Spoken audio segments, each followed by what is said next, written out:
With the release of Miss Marvel in Marvel Snap, the game now has 240 different cards in the game, which means that if you take 240 divided by 12, that means we can now make 20 decks, and that is exactly what today's video is all about.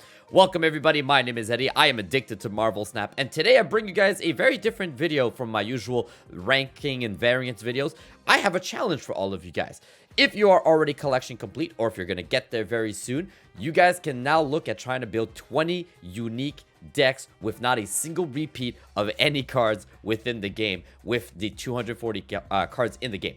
Now, if you don't have a collection complete, no worries, this video and this challenge will never go away. Once you hit 240, give it a shot. But for anyone that is there, let me show you guys how I pulled it off, what decks we came up with, and all those fun things. So first things first, how did we do this? How did we come up with it? Well, we started off by just coming up. I did this on Twitch, by the way, so if you guys are not following me on Twitch, make sure to go follow me on Twitch. You guys can be a part of it when we do it. We did this, took about 4 hours to do this, but the idea is we had to come up with what are the 20 most popular metas so that we can build decks around it. And what we came up was High Evo, Hela, Discard, which is like Apocalypse Discard, a Move deck, Mr. Negative deck, a Galactus that ended up being more of a Galactus ramp deck over time, a Shuri deck, Destroy deck, Lockjaw, Patriot, Sarah Surfer, Spectrum ongoing, so an ongoing deck that has Spectrum in it to do the giant buff, a Zoo deck. We went with Cerebro as one of them, and it slowly transformed itself into being a Cerebral 3, an Agatha deck, because Agatha kind of has to be in one of the decks, so we built a deck around her. Loki Collector, right? So Loki and Collector together and all the cards that add stuff to it.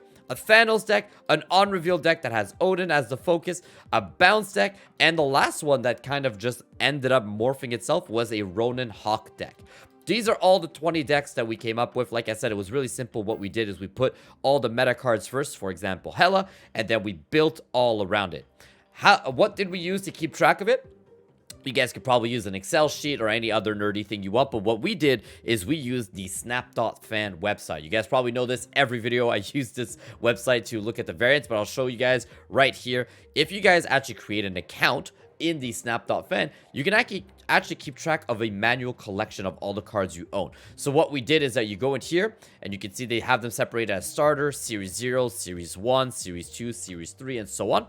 As we add cards into our collection, we would just click on it, and as you guys can see, it now is colored, so arrow has been used while everything else was grayed out. So every time we put a card in a deck, I would go on the website, click on it, and add them colored. So over time, we can see our progress on how many of the cards got used for every single one of the decks. Now, this video could end up being, that's the wrong scene. There we go.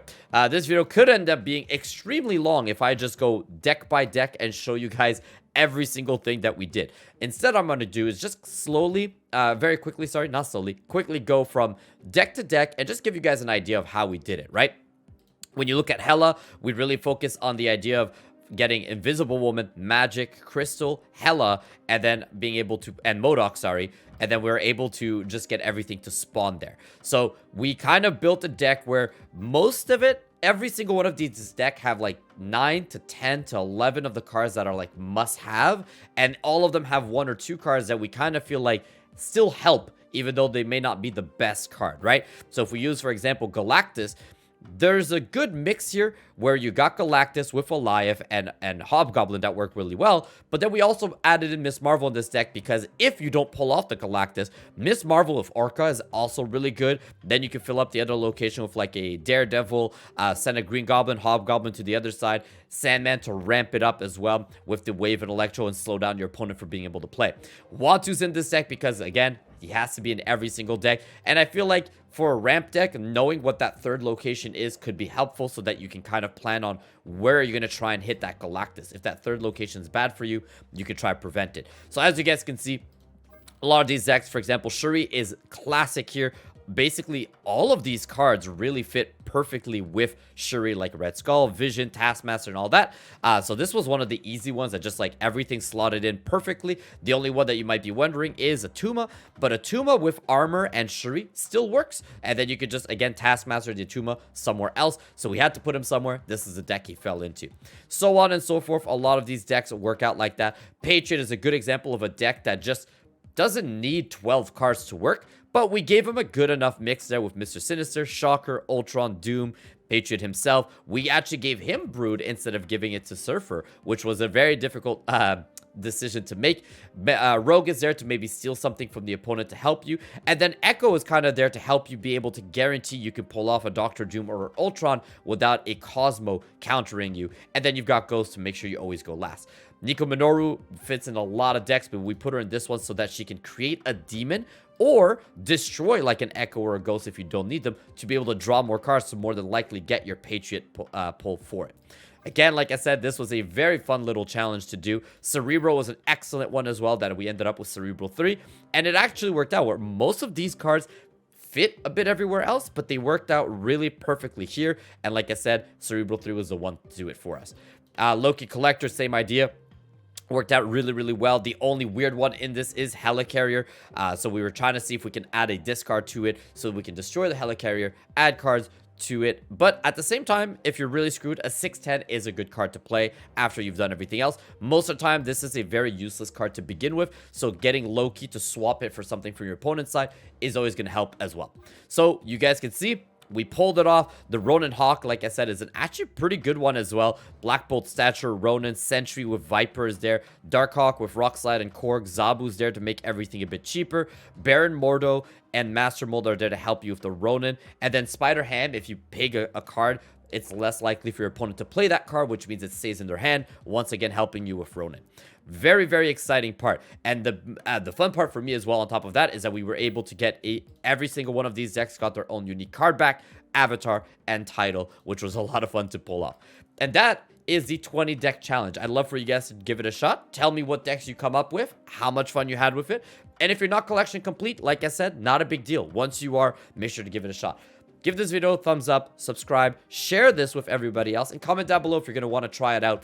My plan now that we have all of these decks is to actually try and get to Infinite using these decks. Like I said, I don't think any of these decks are unplayable, probably except for Agatha. But even Agatha, we tried to give her as much stuff as possible to kind of help her thin her deck, like a Kang, and then like a Quicksilver and a Domino. But we also gave her cards that actually don't really matter, right? For example, Captain Marvel. Agatha could play Captain Marvel anywhere, and she can still move and play.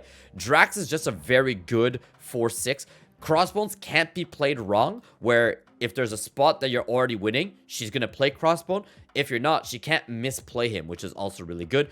Arrow can mess up your opponent, and then obviously Agatha playing herself at the end with hopefully giving her a win. So we gave ourselves a little bit of opportunities here to be able to play some stuff that Agatha could probably pull off and not screw herself up. So yeah, that was basically the challenge. Now it's time for us to get to Infinite. Thank you guys for watching. Good luck with the challenge if you give it a shot. I know I've talked to a lot of other content creators, so if you guys are on Twitch, you're going to see a couple other creators give this a shot as well, that they are collection complete. Go help them. Check out how they pull it off. If you were curious, make sure to go back and watch the VOD that I had from my Twitch from yesterday, Friday, and see it for yourself. Thank you guys so much for watching. Comment, subscribe, share, all that fun stuff that's going to help the YouTube algorithm. Have a good rest of your day. Take care. Bye-bye.